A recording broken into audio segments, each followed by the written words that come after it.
Hello बच्चों, कैसे हो? बच्चों ने कमेंट बॉक्स में ना बहुत से बच्चे बात पूछ रहे हैं कि सर जेई मेंस 1 का रिजल्ट आया है एंड जेई मेंस 2 का एग्जाम चल रहा है 2023 का। लेकिन सर अभी से समझ में नहीं आ रहा है मेरा हो जाएगा, कॉलेज मार्क्स कम आ रहे हैं मेंस 1 में, मेंस 2 में स्कोर कम आएगा, तो सर मैं सोच रहा हूँ रिपीट करूँ या नहीं करूँ। रिपीट ये वर्ड के लिए ना मेरे को बहुत कॉल्स भी आए हैं, मैसेजेस भी है, कमेंट बॉक्स में सब यही पूछ रहे हैं, तो सोचा चलो इसके ऊपर ही थोड़ी बात कर लेते हैं। सी गाइस, बेसिकली ना रिपीट करना ये इस पॉइंट ऑफ टाइम पे ये पूरा की पूरा इमोशनल डिसीजन होगा तुम लोगों का। Let me clarify this, because JEE Mains 2 का रिजल्ट अवेटेड है, बाकी एग्जाम भी तुम्हारे अभी होनी बाकी है, और इतनी जल्दी तुमने अगर ये सोचना कि मैं अगले वाले आने वाले एग्जाम में पूरा फाड़ दूंगा, तोड़ दूंगा, आईआईटी जाऊंगा, मेरे को रिपीट ही करना है, ये ना ये इमोशन बेस्ड डिसीजन है। और देखो, जो भी बच्चों ने 2 साल पूरी मेहनत करी या मेहनत करने के बाद भी डिजायर रिजल्ट अगर नहीं आ रहे हैं तो इसको एक्सेप्ट करो। और कोई स्टूडेंट अगर कोई होंगे जिन्होंने उतना सा एफर्ट्स नहीं दिया जितना वो उन्होंने देना चाहिए था और उसका रिजल्ट उतना अगर नहीं आ रहा है, तुम भी एक्सेप्ट करो।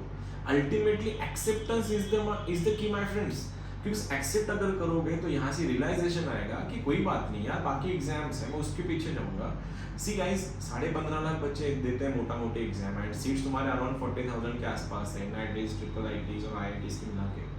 तो वैसे भी 15 लाख बच्चों का होने से रहा, तो तुम why don't you shift to other exams. अभी बिट्स बाकी है इस साल का सेकंड अटेम्प्ट, एनडीए बाकी है जो अटेम्प्ट आ जाएगा, एमएसटी सीईटी महाराष्ट्र में अगर कोई है तो एमएसटी सीईटी है, पेरा सीईटी है, वीआईटी है, और भी प्राइवेट यूनिवर्सिटीज है, तुम वहां पे जा सकते हो।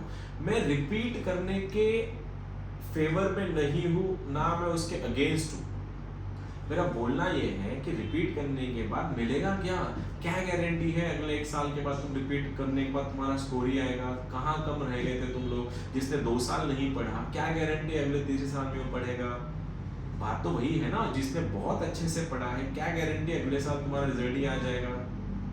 ये अनसर्टेनिटी के बेस पे रिजल्ट डिसीजन नहीं लेते छोटे बच्चों, बिकॉज छोटे हो तुम्हें सब चीजें समझने में है। बात ऐसी है, 4 साल की इंजीनियरिंग होने के बाद तुम किसी भी कॉलेज से निकलो, तुम आईआईटी से निकलो, एनआईटी से निकलो, या किसी अच्छी गवर्नमेंट कॉलेज से निकलो, 4 साल के बाद तुमको 1 साल अगर तुम किसी कॉर्पोरेट कंपनी में काम करना चाहते हो, बड़ी एमएनसी में काम करना चाहते हो, तो तुम्हारे कॉलेज में जो तुम्हारा स्किल सेट होता है वो स्किल सेट एंड तुम्हारी कंपनी की जो डिमांड होती है स्किल सेट से बहुत फर्क आता है। तो वैसे भी तुमको इंजीनियरिंग के 4 साल के बाद 1 साल तुमको वो स्किल्स को अडाप्ट करने में देना ही पड़ता है।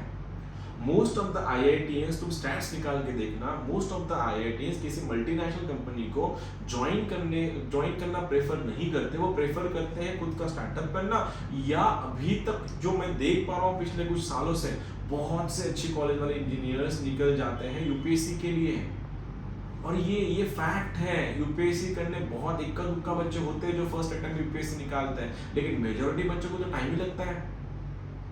अगर जाके सपोज तुम किसी कॉलेज से निकले हो और वहां पे जाके तुमने अपना स्किल सेट जो दिखाया, 1 साल यहाँ पे इन्वेस्ट करने से अच्छा 11th-12th में, 11th-12th कहीं नहीं है, कोई तुमको जिंदगी में फिजिक्स केमिस्ट्री मैथ्स के क्वेश्चन सॉल्व नहीं करवाएगा। लोग तुमको बोलेंगे भाई दिखा तू इस प्रॉब्लम को, engineers are what, engineers are the people who solve the problems.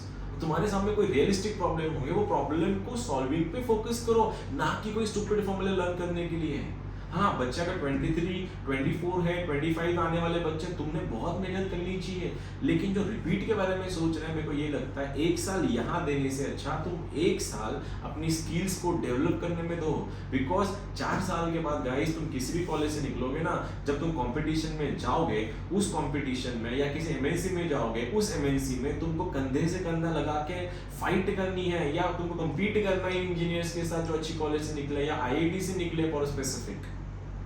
और अगर वहां पे जाके अपना स्किल दिखा रहे हो, तो मेरे को लगता है तुम्हारा 1 साल का जो गैप यहाँ पे है वो बच जाएगा, और आगे 4 साल तुम वहां से निकल जाओगे।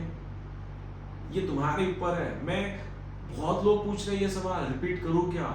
मेरा जवाब ये है कि अगर तुम मेरे से पूछोगे, मैं सजेस्ट नहीं करता किसी को इंजीनियरिंग के लिए रिपीट करना। सी नीट ये एग्जाम जो है मेडिकल के लिए, उनका रिक्वायरमेंट है, उनका स्ट्रक्चर वैसा बना है, उनका स्ट्रक्चर वैसा है, उनका सक्सेस रेशियो भी अच्छा खासा है।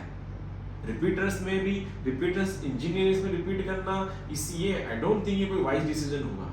It's up to you. Exams बाकी है सेंट्रल, अभी दूसरे स्टेट्स की एग्जाम बाकी है, मैं चाहता हूँ उसके ऊपर फोकस करो। और अगर तुमको रिपीट ही करना है तो एक ही ऑप्शन है, सबसे पहले सारे रिजल्ट्स आने दीजिए, रिजल्ट्स आने के बाद फैक्ट्स के बेस के ऊपर अपने चांसेस देखिए, और अगर तुमको लगता है कि ये सब रिजल्ट से ऊपर मेरा रिपीट करना ज़्यादा बेनिफिशियल रहेगा मेरे लिए, तभी जाके रिपीट कीजिए। But for God sake, emotional turbulence में आके, इमोशनल एंजाइटीज में, अभी तो रिग्रेट्स में, क्योंकि मैं क्यों नहीं पढ़ा, 2 साल में नहीं पढ़ा तो चलो इस आगे के 1 साल में मैं सब कुछ कवर अप कर लूंगा, ये सब इमोशन बेस्ड डिसीजंस होंगे जो तुम्हारे माइंड में इनका इम्पैक्ट 1-2 महीने रहेगा, उसके बाद शायद तुम ये भूल जाओगे।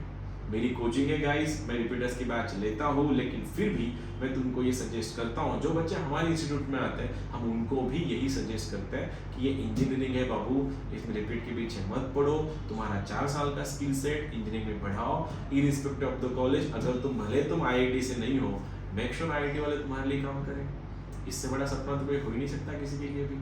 All the best for your future. Thank you so much.